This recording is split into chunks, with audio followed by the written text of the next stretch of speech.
आगे क्लास अपनी हम लोग रेज्यूम करते हैं, एक्टिवेट करते हैं पुनः। और कहां तक पढ़ा था हमने? इससे पहले वाले लेक्चर में हमने पढ़ा था कंडक्टर और इंसुलेटर के बारे में, on the basis of energy band. ऊर्जा बैंड के आधार पे कितने तरीके के एनर्जी बैंड थे? तीन तरीके के भाई। सबसे पहले तो मैक्सिमम एनर्जी वाला फील्ड बैंड, बैलेंस बैंड। अधिकतम ऊर्जा वाले भरे हुए बैंड को संयोजी बैंड कहते हैं। और न्यूनतम ऊर्जा वाले, मिनिमम एनर्जी वाले एम्प्टी बैंड को क्या कहते हैं? Conduction band. और उन दोनों के बीच के गैप को energy gap, forbidden energy band या फॉरबिडन एनर्जी गैप के नाम से जाना जाता है। निश्चित ऊर्जा बैंड या निश्चित ऊर्जा अंतराल भी लिखा मिलता है ईजी के नाम से। ठीक है। कंडक्टर के लिए सबने जाना था कि सर कंडक्टर वो होता है, कई सारे में ऐसा होता है एट जीरो केल्विन टेम्परेचर की बात करूं मैं, मतलब टेम्परेचर की जरूरत ना हो। सबको पता है ना कि अगर ये मेटल है तो इसमें इलेक्ट्रॉन कुछ ना कुछ थर्मल हेजिटेशन की वजह से, खुद ना थर्मल एनर्जी है जिसकी वजह से थोड़ा बहुत मूव कर रहे हैं अंदर।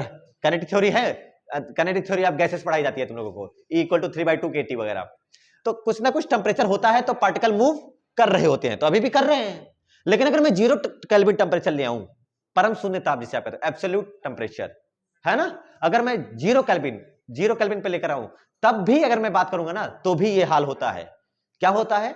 जो भी मेटल कंडक्टर की बात करोगे तो जैसे सोडियम पोटेशियम होते हैं, उसमें क्या होता है? बैलेंस बैंड पूरा भरा होता है, कंडक्शन बैंड पूरा खाली होता है। लेकिन वो दोनों एक दूसरे के ऊपर ओवरलैप, क्या, आधा भरा हुआ कंडक्शन बैंड, वो बैलेंस बैंड कंडक्शन बैंड के जैसा काम करता है, आधा भरा हुआ। कंडक्टर की बात कर रहा हूं यार, कंडक्टर में ये था, क्या आप लोग लिखते थे 3s1 और 4s1, ऐसा कुछ लिखते थे? नहीं लिखते थे।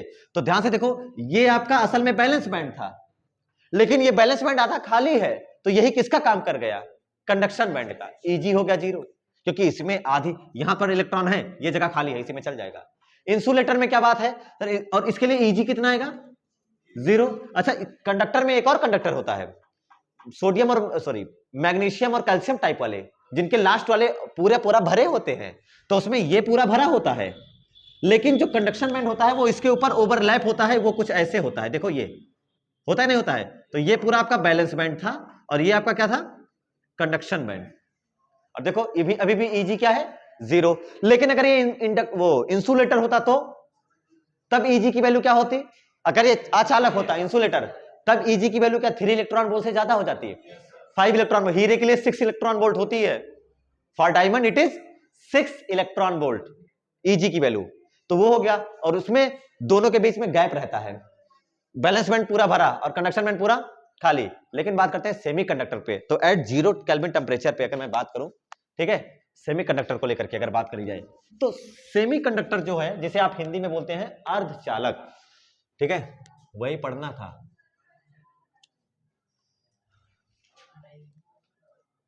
सेमीकंडक्टर वे मटेरियल होते हैं, डेफिनेशन एकदम आसान है, जो इंसुलेटर की याद है वही याद रखना है बस। क्या लिखोगे? जैसे सेमीकंडक्टर कौन कौन से एलिमेंट वाले बताओ? एलिमेंट वाले बेटा ध्यान ही रखना चाहिए। हाँ बताओ, जर्मेनियम और सिलिकॉन, वेरी गुड।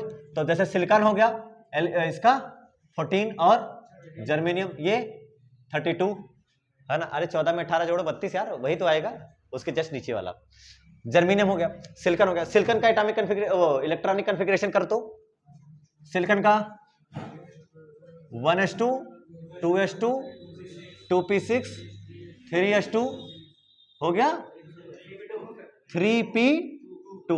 लास्ट में ध्यान से देखो तो 3 में 2 to 4 इलेक्ट्रॉन्स हैं, है कि नहीं है? ये बैलेंस बैंड में भरे रहेंगे, ये आराम से बैठे रहे। 0 केल्विन टेम्परेचर पे पढ़ने चल रहे हो तो 0 केल्विन पे इनके पास कोई एनर्जी होगी इलेक्ट्रॉनों के पास कि नहीं होगी? 0 केल्विन पर कोई एनर्जी नहीं होगी, चुपचाप बैठे रहेंगे। अच्छा, 32 वाला करना चाहो तो करके देख सकते हो, कोई जरूरत नहीं है। तो बैलेंस बैंड भरे हैं और कंडक्शन बैंड क्या रहने वाले हैं? आगे वाले सब क्या रहने वाले हैं? अरे 3p के बाद 4s 3d आएगा, वो सब क्या रहने वाला है? खाली। तो वो सब खाली, तो मैं लिख भी दे रहा हूं 4s और 3d, ये सब खाली रहने वाले हैं। तो ये सब आपका कंडक्शन बैंड और ये सब आपका बैलेंस बैंड। तो at 0 kelvin temperature, okay, temperature भी लिख देता हूं मैं, 0 केल्विन टेम्परेचर क्या होता है? बैलेंस बैंड भाई भरा रहेगा। बैलेंस बैंड क्या रहेगा? भरा है, जितना भी भरा रहेगा भरा रहेगा। और कंडक्शन बैंड भी पूरा भरा रहेगा, खाली रहेगा।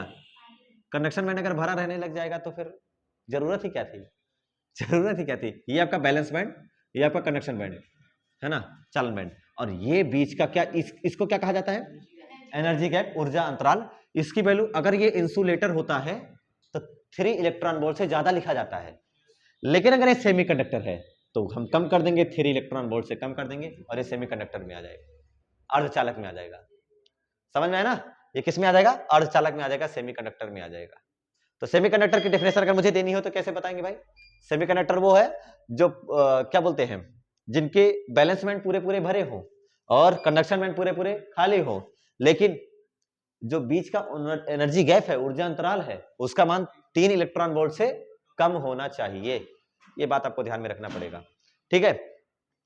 अब अगर पूछा जाए कि भाई जर्मेनियम के लिए कितना होता है, सिलिकॉन के लिए कितना होता है ना, ये सवाल आता है कभी कभी, ये सवाल करते हैं कि सिलिकॉन के लिए कितना होता है इस Eg की वैल्यू, तो सिलिकॉन Eg फॉर सिलिकॉन है ना, सिलिकॉन के लिए फॉर सिलिकॉन Eg की वैल्यू होती है लगभग 1.1 eV, ठीक है। Eg की वैल्यू क्या होती है 1.1, और जर्मेनियम भी तो है, नहीं है जर्मेनियम, इसके लिए लगभग होती है 0.7 eV है ना।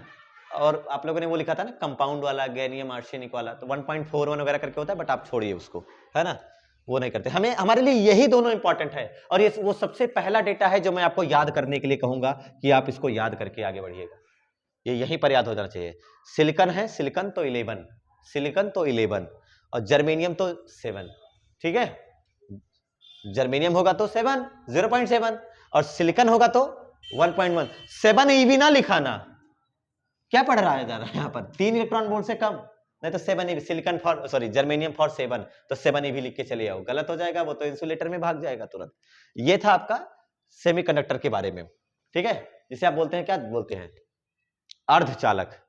क्लियर हुआ सबको, कोई दिक्कत यहां तक। और 0 केल्विन टेम्परेचर पर अगर मैं बात करूंगा कि 0 केल्विन टेम्परेचर पे, तो इसमें से कोई भी इलेक्ट्रॉन यहां पहुंच सकता है कि नहीं पहुंच सकता है, नहीं पहुंच सकता है। तो 0 केल्विन टेम्परेचर पर एक जो सेमीकंडक्टर है, मेरे ख्याल से वो भी इंसुलेटर है या नहीं है, आप लोग बता दीजिए। परम शून्य ताप पर एक अर्धचालक, अचालक है कि नहीं है, 0 केल्विन टेम्परेचर पे किसी इलेक्ट्रॉन के पास कोई एडिशनल एनर्जी नहीं है, ना कोई भी इलेक्ट्रॉन किसी भी कीमत पर यहां से यहां नहीं पहुंच सकता, और जब यहां से यहां नहीं पहुंच सकता इसका मतलब सब यहीं फिक्स बंधे रहेंगे एट 0 केल्विन, एट 0 केल्विन सब यहीं बंधे रहेंगे और कोई भी यहां नहीं जा सकता है। इसका मतलब है ये जो बात लिखी जाए एट 0 केल्विन टेम्परेचर, है ना, एक 0 केल्विन टेम्परेचर पर सेमीकंडक्टर जो है, आपने जर्मेनियम ले रखा है, आपने सिलिकॉन ले रखा है, आगे फिर यही बात रिपीट होगी, आगे हर जगह ये बात रिपीट होगी जो मैं ये लिख रहा हूं, है ना। परम शून्य ताप पर एक अर्धचालक किसकी भांति व्यवहार करता है, अचालक की भांति व्यवहार करता है।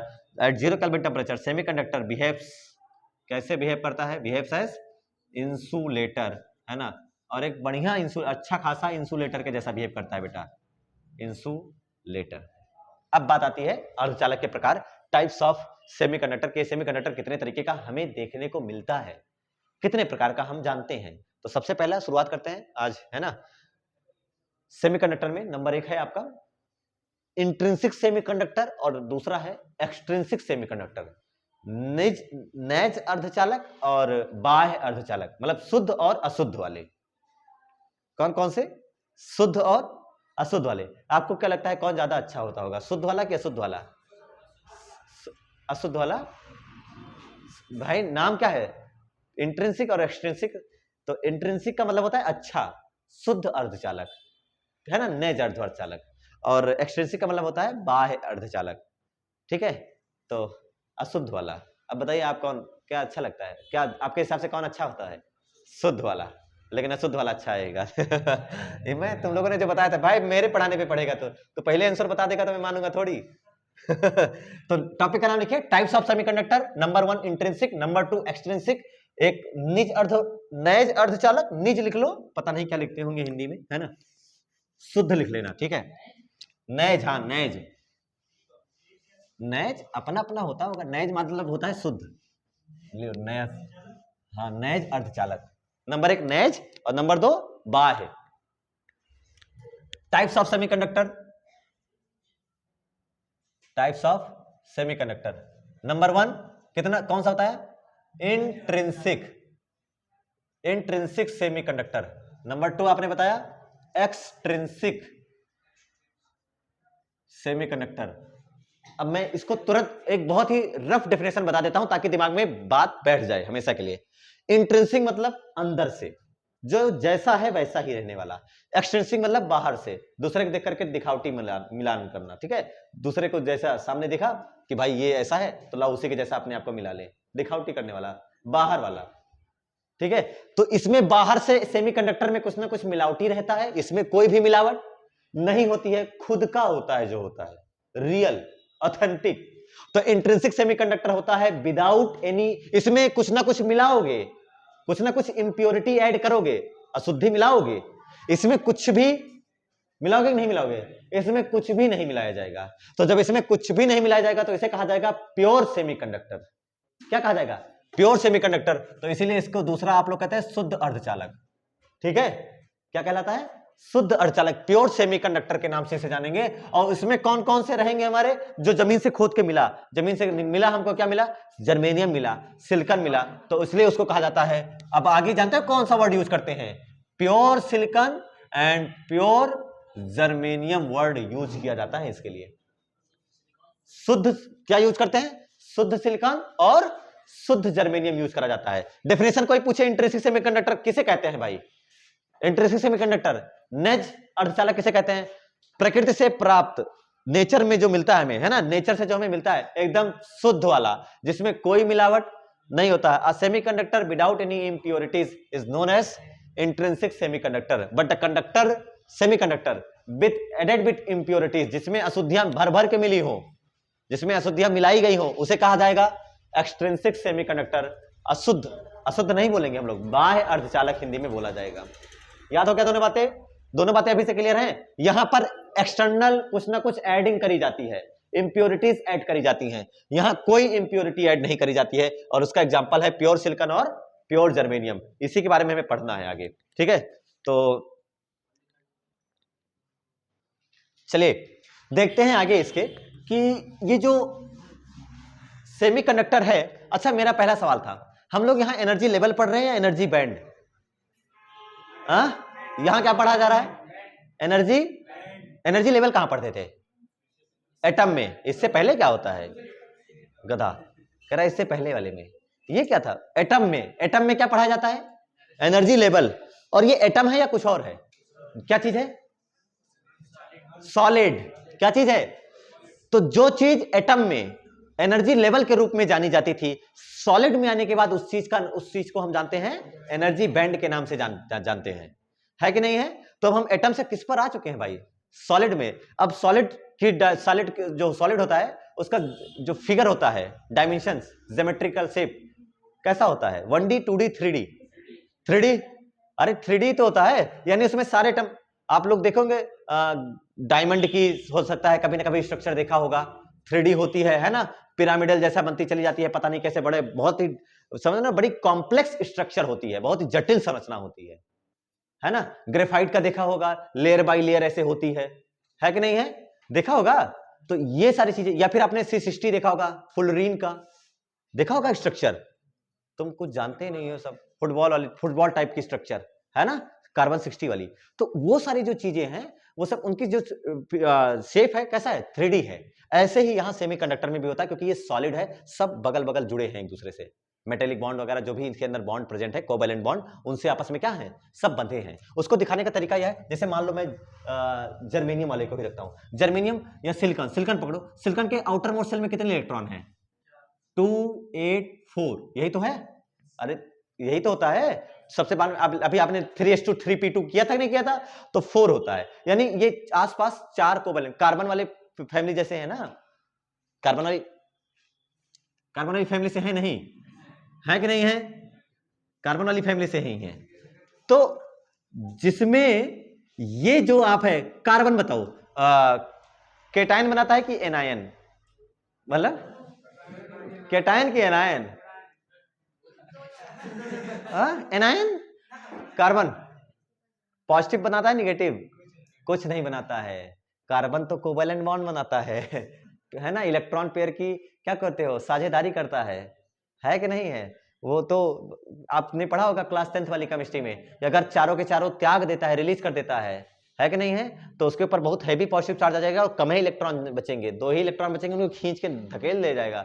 और अगर एब्जॉर्ब कर मतलब वो गेन कर लेगा तो इतने छोटे के लिए 4 अगर गेन करता है तो केवल 6 इलेक्ट्रॉन के लिए इतने ज्यादा 6 प्रोटॉन के लिए इतने ज्यादा इलेक्ट्रॉन संभालना मुश्किल हो जाता है। तो ना वो सब त्यागता है, ना एक्सेप्ट करता है, बल्कि क्या करता है, कोवैलेंट बॉन्ड शेयरिंग करता है, शेयरिंग ऑफ इलेक्ट्रॉन्स।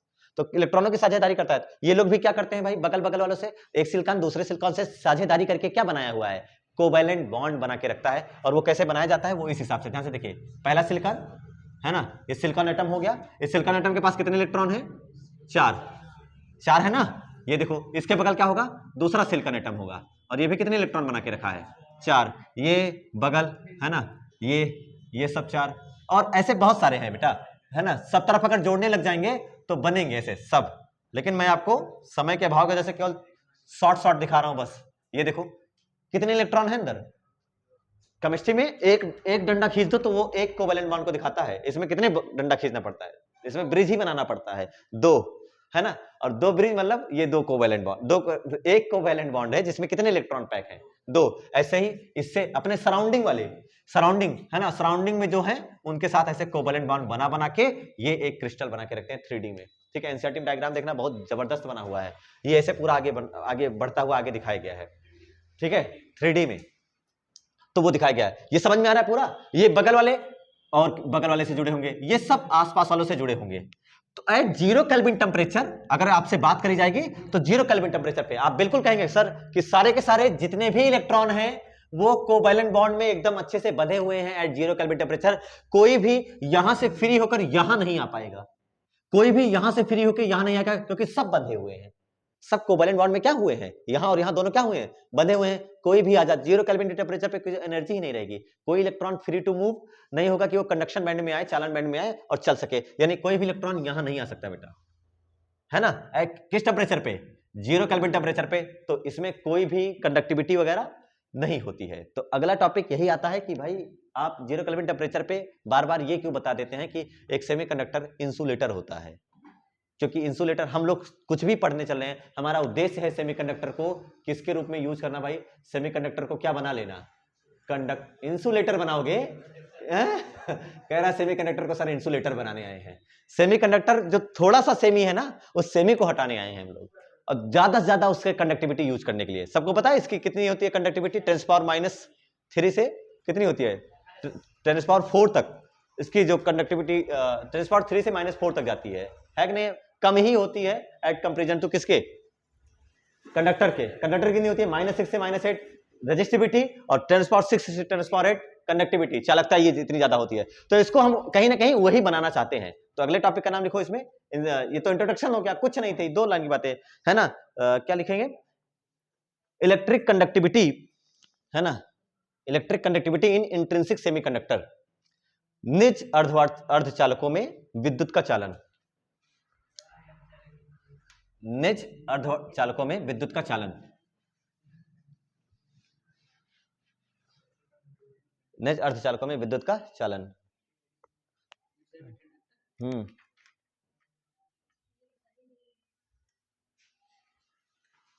चलो लिख लिया।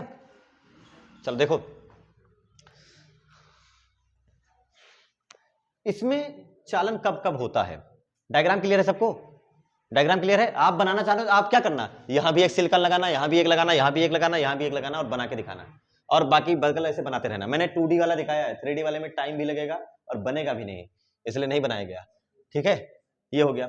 सबसे पहला कंडक्टिविटी ऑफ इलेक्ट्रिसिटी ना, नंबर 1 एट 0 केल्विन टेम्परेचर। क्या ख्याल है, सबने क्या बताया सर, 0 केल्विन टेम्परेचर पे क्या होगा, कोई इलेक्ट्रॉन आजाद होगा चलने के लिए, कंडक्शन बैंड में कोई आ सकता है कि नहीं आ सकता, चालन बैंड में कोई है किसी की हिम्मत, एट 0 केल्विन टेम्परेचर। तो जो सेमीकंडक्टर है वो किसके जैसा बिहेव करेगा, इंसुलेटर के जैसा ही बिहेव करेगा सर, कोई कंडक्टिविटी नहीं हो सकती है। लेकिन दूसरी बात अगर करी जाए, एट रूम टेम्परेचर, कमरे के ताप पर, एट रूम टेम्परेचर लगभग 27 डिग्री सेल्सियस, मतलब कितना केल्विन, 300 केल्विन। यही मान लो 27 डिग्री सेल्सियस, 25 छोड़ो, तो 27 डिग्री सेल्सियस पे अगर मैं बात करूं तो 300 केल्विन पर एट रूम टेम्परेचर, भाई कुछ ना कुछ टेम्परेचर है, तो इन इलेक्ट्रॉनों के अंदर कुछ ना कुछ थर्मल हीट की वजह से कुछ ना कुछ एनर्जी होगी, और वो एनर्जी पा करके वो, है ना, क्योंकि एनर्जी, इलेक्ट्रॉन वैसे भी मूव कर रहे हैं, लगातार सारे पार्टिकल्स मूव कर रहे हैं, ये इलेक्ट्रॉन थोड़ी सी भी एनर्जी अगर पा जाते हैं रूम टेम्परेचर पर, तो इसमें से कोई एक आध दो इलेक्ट्रॉन जो कि लूजली बाउंडेड होते हैं, है ना, या फिर जो बाहर ही होते हैं लगभग, जिनके पास एनर्जी ज्यादा होती है, वो अपना बैलेंस बैंड से निकल करके बाहर आ जाते हैं और कंडक्शन बैंड में चले जाते हैं at room temperature. Room temperature at 300 kelvin क्या करते हैं, वो अपनी जगह से, अपने बैलेंस बैंड से निकल करके कूद करके कहां जाते हैं, कंडक्शन बैंड में चले जाते हैं, कूद करके आते हैं, ये चीज याद रखना है ना, जंप करके, होपिंग करके, कूद करके वो यहां से कंडक्शन बैंड में आते हैं। और ऐसे केस में अब यहां, अब बताओ इलेक्ट्रॉन रहेगा या खाली हो गया, ये जगह खाली हो, अब सोचो इलेक्ट्रॉन यहां आ गया, तो इलेक्ट्रॉन तो यहां आया, लेकिन यहां अपने पीछे अपने करस्पॉन्डिंग क्या एक वैकेंट स्पेस छोड़ के गया, एक रिक्त स्थान छोड़ के गया ना, इस वैकेंट स्पेस का अब नया नाम रखा जाता है होल्स। क्या कहते हैं इसको, होल के नाम से जाना जाता है, जिसे हिंदी में बोला जाता है कोटर। कोटर हिंदी में क्या बोलते हैं इसको, कोटर, और इंग्लिश में बोला जाता है होल। भाई अपनी जगह पर क्या छोड़ गया, अपनी जगह पर एक वैकेंट, एक रिक्त स्थान छोड़ के चला जाता है, एक वैकेंसी छोड़ के चला जाता है। तो इलेक्ट्रॉन के कूदने से बना है ये, किसके कूदने से बना है, इलेक्ट्रॉन कूद के उधर चला गया कंडक्शन बैंड में, उसको दिखा, ये देखो, अगर 0 केल्विन टेम्परेचर वाला दिखाएं तो ये पूरा कंडक्शन बैंड, बैलेंस बैंड, ये कंडक्शन बैंड थोड़ी होता है, और ऊपर क्या है, कंडक्शन बैंड, ये 0 केल्विन टेम्परेचर पे कोई जा पाएगा, बताइए कोई जा पाएगा। अगर मैं बात करूं सिलिकॉन के लिए ही, तो यहां पर कितना बोल्ट लिखूं, क्या 1.1 eV लिख दूं, सिलिकॉन के लिए कितना होता है 1 और जर्मेनियम के लिए 0.7, तो 0 केल्विन टेम्परेचर पर ये सिलिकॉन के लिए, और सिलिकॉन के लिए सेम ही होगा, लेकिन बेटा आपने बताया कि सर एट 300 केल्विन है कि नहीं है, 300 केल्विन टेम्परेचर पे, रूम टेम्परेचर पे कोई ना कोई इलेक्ट्रॉन के पास एनर्जी होती है, और वो कूद करके कहां पहुंच चुके होते हैं, कंडक्शन बैंड में पहुंच चुके होते हैं, और कंडक्शन बैंड में पहुंच चुके, तो यहां क्या हो जाएगा, एक वैकेंट स्पेस बन जाएगा, है ना, एक रिक्तिका बन जाएगी, और वो इलेक्ट्रॉन यहां पहुंच चुके हैं। अब आप सोचिए कंडक्शन बैंड में क्या कोई ना कोई एक आध दो इलेक्ट्रॉन है कि नहीं है मूव करने के लिए, एक आध दो इलेक्ट्रॉन है नहीं मूव करने के लिए, और यही कंडक्टिविटी कर जाते हैं, यही आगे क्या कर जाते हैं, कंडक्टिविटी कर जाते हैं, यही चालन का काम करते हैं, यही विद्युत चालन का काम करते हैं, यही इलेक्ट्रिसिटी जो है इलेक्ट्रिक कंडक्टिविटी का जिम्मेदार बन जाता है इलेक्ट्रॉन। इसमें कौन बना जिम्मेदार, कंडक्शन बैंड में कौन जिम्मेदार है, इलेक्ट्रॉन, और बैलेंस बैंड में भी तो कुछ ना कुछ बन रहा है, होल्स।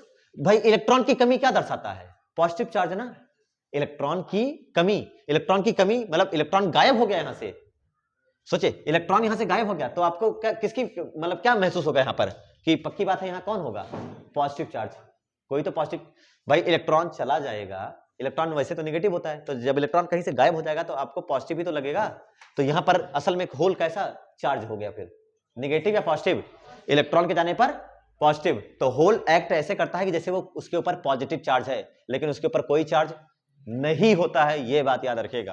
होल कैसे एक्ट करते हैं, होल के ऐसा बिहेव करते हैं जैसे उनके ऊपर धनावेश है ना, इफेक्टिव पॉजिटिव चार्ज होता है उनके ऊपर, लेकिन वाकई में उनके ऊपर वाकई में कुछ होल के ऊपर कोई पॉजिटिव चार्ज एग्जिस्ट नहीं करता है। लेकिन हाँ, मॉडर्न फिजिक्स में होल के ऊपर, होल का नाम लेकर के स्टडी करना बड़ा आसान होता है ना, इलेक्ट्रॉनों के ऊपर, क्योंकि सबको पता है सर करंट उधर जा रही है तो इलेक्ट्रॉन उधर जा रहा है, स्टडी बर्बाद हो जाता है, इसलिए किसके बेसिस पर मान लिया जाता है कि होल्स चल रहे हैं, और होल्स ई माइनस नहीं होता, क्या होता है ई प्लस, और वो उधर जिधर जाएगा होल उधर जाएगी करंट। तो होल के बारे में अगर बात करी जाए कि सर ये होल क्या है, तो होल क्या है भाई, होल है वैकेंट स्पेस है, क्या है,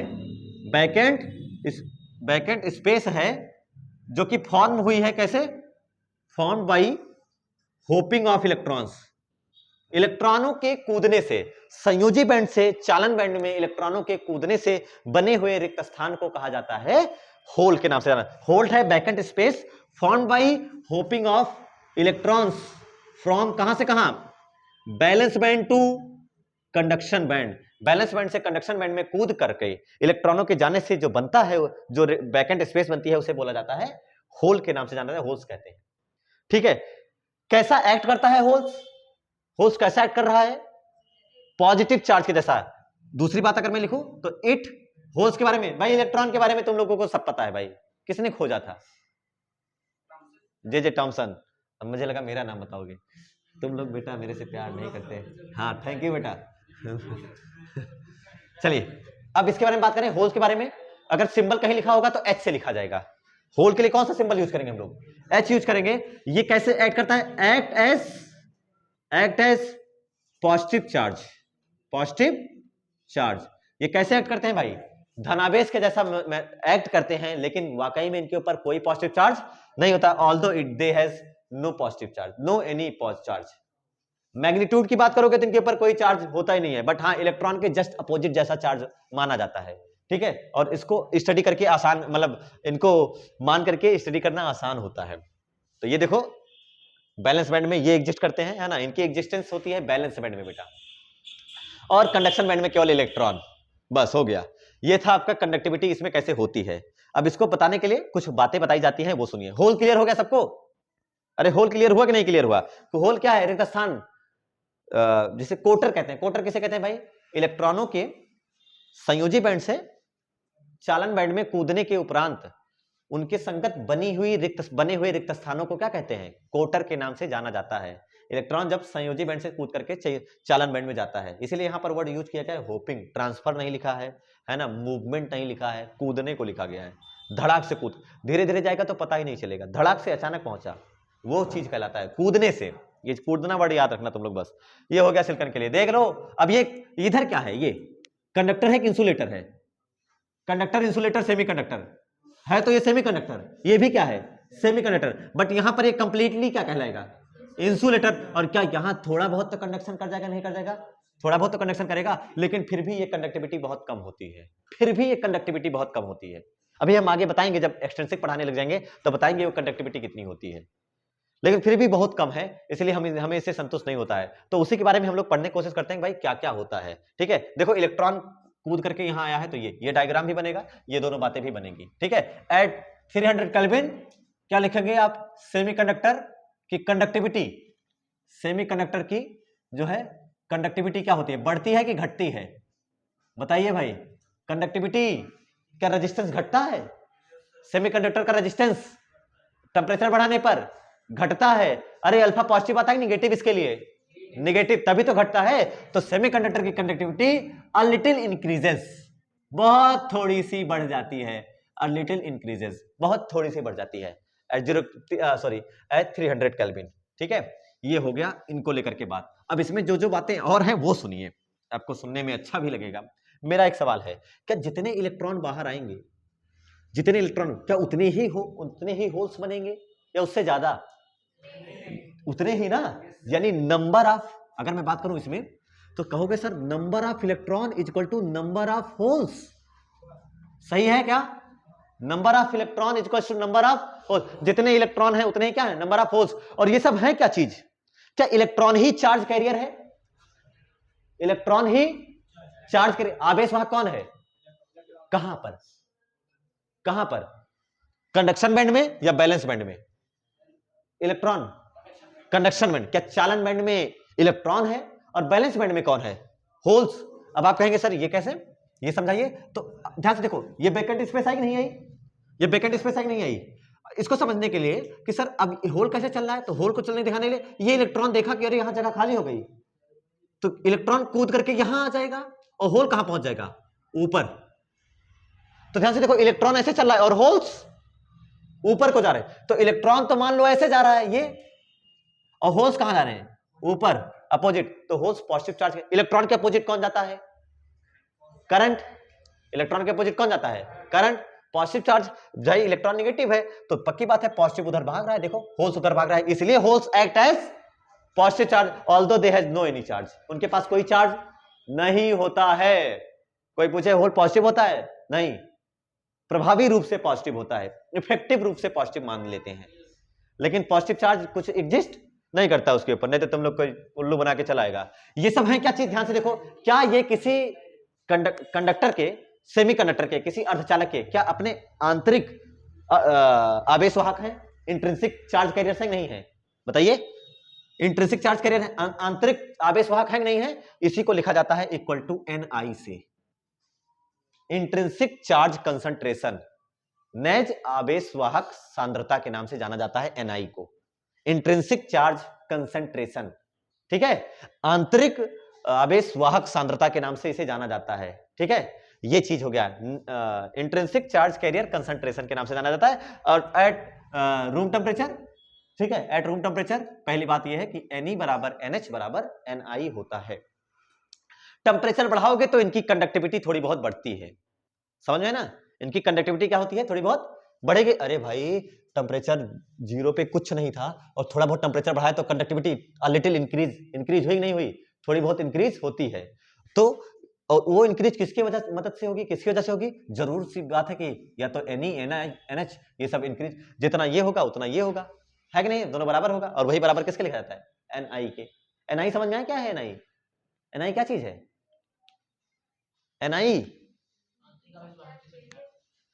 इंट्रिंसिक चार्ज कैरियर कंसंट्रेशन है ना, नेज आवेश वाहकों की सांद्रता कहलाती है कि अंदर कितने हैं भाई, उसी को Ni के नाम से दे दिया गया। भाई जो इलेक्ट्रॉन है वो चल रहे हैं अंदर, जो होल्स हैं वो चल रहे हैं अंदर, उन्हीं को कह दिया गया Ni, intrinsic charge carrier concentration, है ना, नेज आवेश वाहकों की सांद्रता है कितने हैं बस।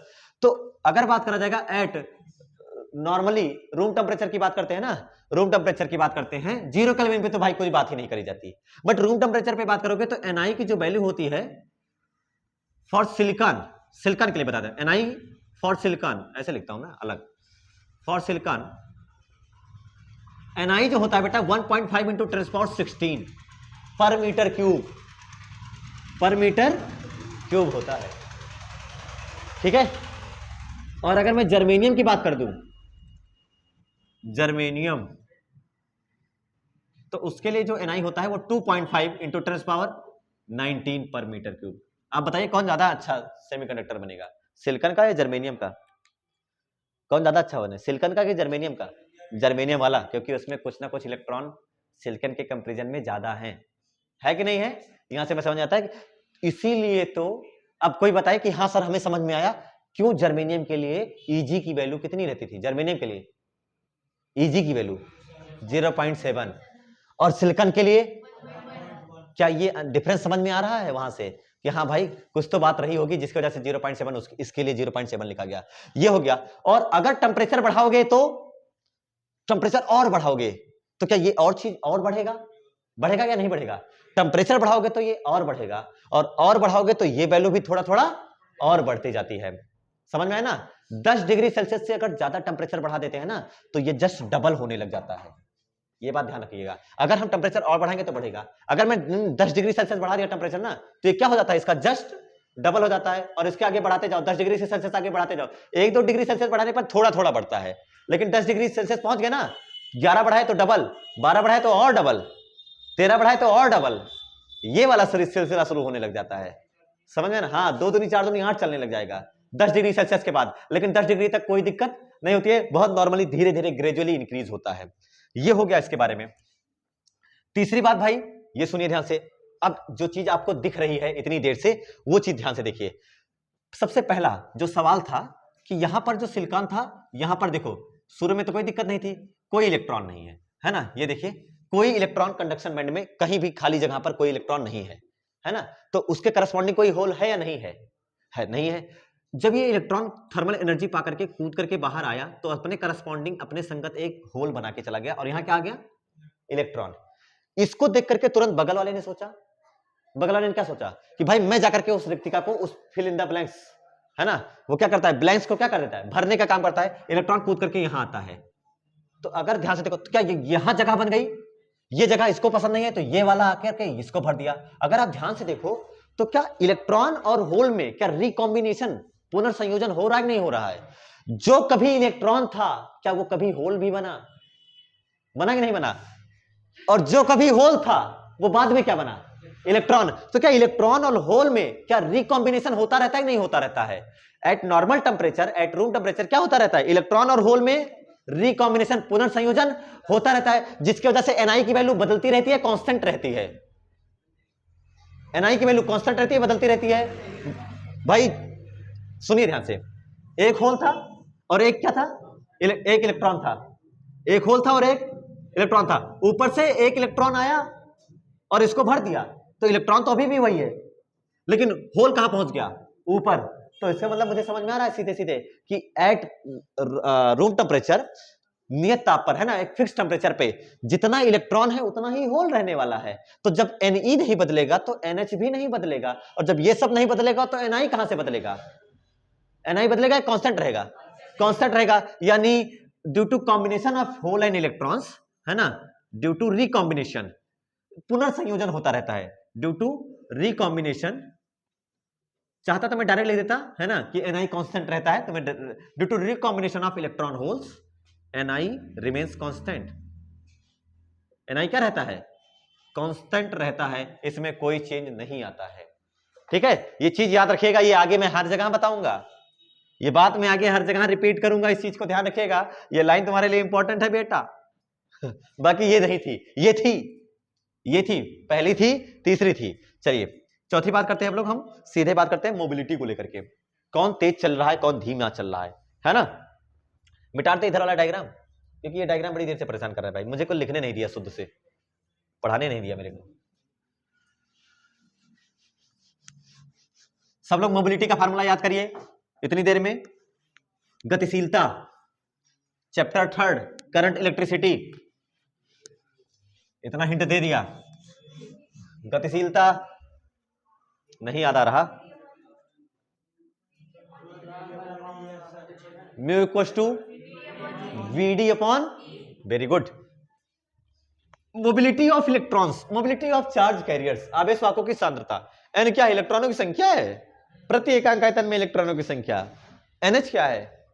प्रति एकांक आयतन में, पर यूनिट वॉल्यूम में होल्स का number, number of holes. Ni प्रति एकांक आयतन में आंतरिक, आंतरिक नहीं बोलते बेटा, नेज, नेज आवेश वाहकों की सांद्रता। तुम लोग, इंट्रिंसिक का मतलब होता है नेज, शुद्ध। ठीक है, तो अब चौथा जो हमारे लिए है मोबिलिटी को लेकर के, गतिशीलता। गतिशीलता के बारे में पहले आपको बता दूं कि कौन ज्यादा मोटिव है, कौन ज्यादा गतिशील है। आपके हिसाब से क्या लगता है, इलेक्ट्रॉन या होल्स, कौन ज्यादा गतिशील है? Which one is faster, electron या होल्स? क्योंकि नंबर ऑफ इलेक्ट्रॉन्स और नंबर ऑफ होल्स इक्वल है कि नहीं है? नंबर ऑफ इलेक्ट्रॉन्स और नंबर ऑफ होल्स इक्वल है, तो बताइए कौन इफेक्टिव है, कौन, किसकी गतिशीलता ज्यादा है, इलेक्ट्रॉन की या होल्स की? क्या लगता है आपको, कौन ज्यादा गतिशील होगा, इलेक्ट्रॉन या होल्स? क्या लगता है भाई, इलेक्ट्रॉन या होल्स? इलेक्ट्रॉन या होल्स बोलो उसे, इलेक्ट्रॉन या होल्स? नहीं लग रहा है बेटा, इलेक्ट्रॉन ज्यादा मोटिव होगा। ठीक है, मैं कहीं लिख दे रहा हूं, इलेक्ट्रॉन की मोबिलिटी ज्यादा होती है और होल्स की मोबिलिटी कम होती है, ये याद रखना। अब क्यों होती है अभी आगे बताऊंगा मैं।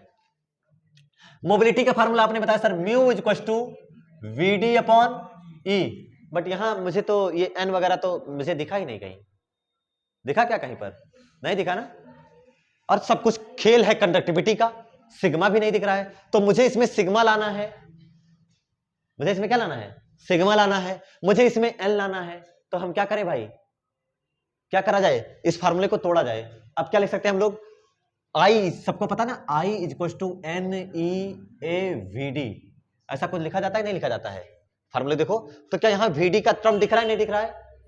अरे दिख रहा है सबको, ये दिख रहा है। तो यहां पर अगर हम लिखने की कोशिश करें तो वीडी इज इक्वल टू क्या लिख दूं मैं, आई अपॉन एन ई ए, सही लिखा गया है एकदम। तो जहां वीडी है वहां क्या लिख दूं मैं, म्यू रहने देता हूं, I upon N E A, N E A into E. Clear है यहां तक? कोई दिक्कत किसी को बताइएगा? अच्छा, what is I upon A, what is I upon A, J. क्या अगले स्टेप पे मैं लिख सकता हूं J upon N E into E, है कि नहीं है? अच्छा, सबको फार्मूला आता है ना, alternative form of Ohm's law, J equal to sigma E. तुम लोग आता ही नहीं है, J equal to sigma E. क्या जे अपॉन ई बराबर सिग्मा, जे अपॉन ई बराबर, तो क्या जे अपॉन ई की जगह पर मैं सिग्मा लिख सकता हूं नहीं लिख सकता हूं? तो यहां पर मैं, अच्छा अगले स्टेप में करूं नहीं सर, तुम धुआं हो जाओगे, धाएं से उड़ जाओगे।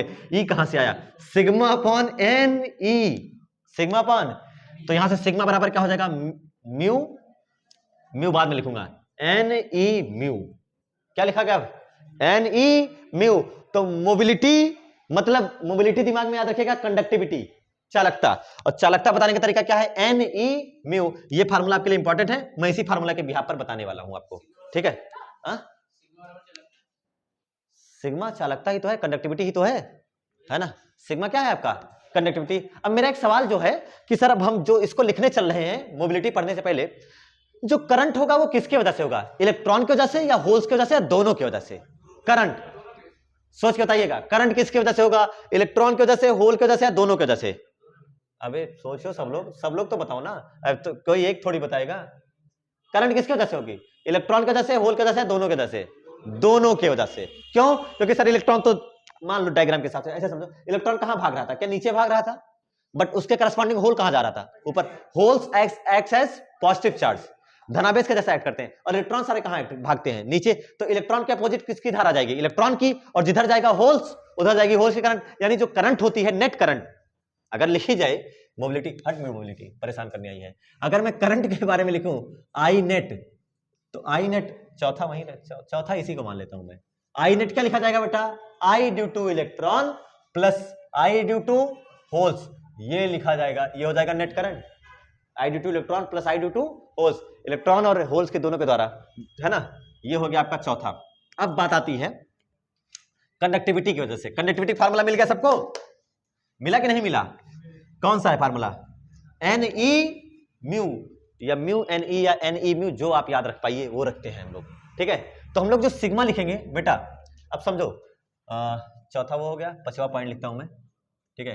कंडक्टिविटी को लेकर के जरूरी फार्मूला है ये वाला, कंडक्टिविटी को लेकर के, ठीक है, चालकता को लेकर के। आप लोग खुद बताइए किसकी किसकी वजह से मिलेगी करंट, इलेक्ट्रॉन की वजह से मिलेगी और होल्स की वजह से, यानी इलेक्ट्रॉनों की कंडक्टिविटी की वजह से भी मिलेगी और होल की भी कंडक्टिविटी से वजह से मिलेगी। और मैंने अभी थोड़ी देर पहले बताया था आपको कि sir mu of electron is greater than mu of holes, इसका मतलब दोनों इक्वल नहीं होंगे, अलग अलग होंगे, है कि नहीं है। यानी कंडक्टिविटी अगर मैं लिखूंगा सिग्मा नेट, तो मैं लिखूंगा sigma E plus sigma H. क्या फार्मूला समझ में आया ये बात, कंडक्टिविटी लिखने का, कुल चालकता लिखने का क्या फार्मूला समझ में आया ये चीज। करंट आपने बताया कि सर दोनों की वजह से होगी, मैंने लिखा तो सबने कहा ठीक, मैंने भी कहा ठीक, लेकिन फिर नेट कंडक्टिविटी कैसे लिखा जाएगा, sigma E plus sigma H, दोनों के जोड़ करके ना कंडक्टिविटी आएगी, अलग अलग थोड़ी बताओगे, नहीं सर केवल इलेक्ट्रॉन की वजह से है, होल्स की वजह से नहीं है, ऐसा नहीं होता। तो हम लोग लिखते हैं sigma E plus sigma H. Sigma का फार्मूला क्या होता है, एन ई म्यू, तो सिग्मा ई मतलब क्या, N E into mu, mu या mu E, mu E plus इधर सिग्मा एच, एन ई या एन एच इंटू ई या एच, ई या एच, एच क्या है चीज है, इलेक्ट्रॉन होता है ना, फार्मूला भूल गया क्या, sigma equal to N E mu, ये था फार्मूला ना। तो ई कहां से बदल जाएगा, ई की जगह पर एच आ जाएगा, खपड़ी तोड़ दूंगा तुम्हारी, एन बदलेगा, एन ई एन एच लिखा जाएगा, म्यू ई म्यू एच लिखा जाएगा, ई तो इलेक्ट्रॉन का चार्ज है, अब वहां का अब एच पर चार्ज आ गया, तुम्हारा एच लिखने का मतलब एच पे चार्ज आ गया, और सबको पता है एच पर कोई चार्ज कैसे एक्ट करता है, लेकिन इफेक्टिव पॉजिटिव चार्ज, इस चीज को याद रखिएगा, तो मैं कोई फेल नहीं कर सकता मेरे अलावा। म्यू एच कौन दमदार है, मतलब तेज कौन है, ये है। लेकिन आप सबने अभी थोड़ी देर पहले पढ़ा था, देखो नंबर 1 एन ई बराबर एन एच, पढ़ा है नहीं पढ़ा है, एन ई बराबर, तो मैं एन ई बराबर एन एच बराबर एन आई, तो मैं यहां भी एन आई और यहां भी क्या लिख सकता हूं, एन आई लिख सकता हूं। तो सिग्मा बराबर, ध्यान से देखो मैं क्या लिख रहा हूं, एन आई इंटू ई, ये कॉमन हो गए, एन आई इंटू ई, ब्रैकेट में क्या बना, mu E plus mu H, इसको मिला करके आपको कंडक्टिविटी का फार्मूला लिखा जाता है, ठीक है। This is the conductivity in intrinsic semiconductor, ये कंडक्टिविटी है, एन आई और ई, ये पता लग, अब आपके पास फार्मूला आ सकता है भाई, सवाल आ सकता है, न्यूमेरिकल यहां से बन सकता है, बड़े आराम से बन सकता है, बस दे दिया क्या है बता दीजिए, है ना आसान फार्मूला, आसान क्या बना लेना अपने आप से लिख करके। तुम्हें क्या याद रखना है, ये वाला formula, sigma equal to N E mu, और इसको म्यू मत याद रखना, क्या ये आपके लिए न्यू फार्मूला है, न्यू है या ओल्ड है, मैं कहता न्यू है, ये आपके लिए कैसा फार्मूला है, न्यू। देखो एन ई यू लिखा है नहीं लिखा है, एन, जो मैं कहूंगा तुझे वो बोलना पड़ेगा। NEU, न्यू, ये न्यू फार्मूला है मेरे लिए, और वो सिग्मा हो गया। क्लियर हो गया यहां तक? सब समझ में आया? सब कुछ क्लियर है बेटा? कुछ भी गड़बड़ नहीं होनी चाहिए, कोई भी डेटा तुम्हें भूलना नहीं है। 1 2 3 4 5, ये पांचों डेटा तुम्हें ध्यान में रखते हुए चलना है। ये जरूर ध्यान में रखना है, ठीक है? ये जरूर आपको ध्यान में रखना है, ये वाली बात, और उसके बाद ये तो तुम्हें पता ही है, ये तो तुमको पता है, ठीक है? इसमें कुछ और, हाँ, मोबिलिटी सवाल आया कि सर क्यों इलेक्ट्रॉन तेज दौड़ता है और होल्स धीरे धीरे क्यों दौड़ता है? ये सवाल है कि भाई क्यों इनकी मोबिलिटी तेज है और इनकी धीमी क्यों है? तो इलेक्ट्रॉन की मोबिलिटी इसलिए तेज बताई जाती है क्योंकि इलेक्ट्रॉन जैसे चल पड़ते हैं तुरंत करंट का फ्लो हो जाता है, लेकिन होल के बनने में टाइम लग जाता है। होल्स के बनने में टाइम लग जाता है। इलेक्ट्रॉन जब तक बैलेंस बैंड में है ना, तब तक होल नहीं बनेगा, लेकिन इलेक्ट्रॉन चल पड़ा है अपनी जगह से। सोचो, इलेक्ट्रॉन बैलेंस बैंड में बनाता हूं, देखो ये बैलेंस बैंड बना। अब ये वाला इलेक्ट्रॉन मानो यहां जाना चाहता हो, तो यहां से चल चुका है, कूद चुका है, लेकिन अभी हवा में है, अंदर है, तो इलेक्ट्रॉन अंदर है, लेकिन अभी उसका करस्पॉन्डिंग होल नहीं बना है। तो उसके करस्पॉन्डिंग कोई होल नहीं बना है, तो अभी इलेक्ट्रॉन लेकिन चल चुका है, ये ध्यान रखना। तो इलेक्ट्रॉन के चलने की वजह से कंडक्टिविटी हो चुकी है, लेकिन होल अभी उसके करस्पॉन्डिंग, जैसे ही वो बैलेंस बैंड को छोड़ेगा तुरंत क्या आएगा? होल, तब आएगा। तो देर लगती है होल्स के आने में, और होल की वजह से कंडक्टिविटी देर में लगती है। इसलिए कहते हैं हम लोग कि इलेक्ट्रॉन की, सब कहने की बातें हैं, बस सिर्फ कहने की बातें हैं। तो इलेक्ट्रॉन कैसे भी एक्सप्लेन कर दो, सब लोग अपने अपने तरीके से एक्सप्लेन करते हैं, ये मेरा तरीका है, ठीक है? और ये मेरा तरीका है। तो इलेक्ट्रॉन की मोबिलिटी ज्यादा होती है और होल्स की मोबिलिटी कम होती है। ये सबके द्वारा बताई गई बात है, उसको कैसे आप एक्सप्लेन करते हैं वो आपके ऊपर डिपेंड करता है। क्लियर हुआ ये बात? क्लियर है?